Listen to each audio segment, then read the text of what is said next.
Tatlo, sinabi ni Carlos P. Romulo sa isa niyang akda, ang Pilipino ay may dugong Maharlika. Ano ang kahulugan nito? A. Ang Pilipino ay nanggaling sa malayang lahi. B. Ang Pilipino ay sadyang mabuti ang budi. C. Ang Pilipino ay galing sa mayamang lahi. D. Ang Pilipino ay madaling maipagbili.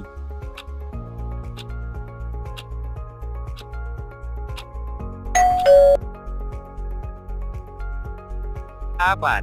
Ang kaugnayan ng pagkakapatay kina Burgos, Gomez at Zamora sa panitikang Pilipino ay A.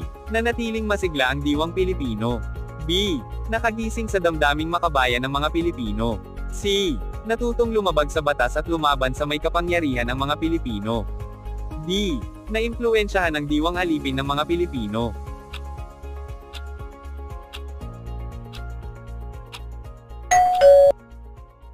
Thanks for watching.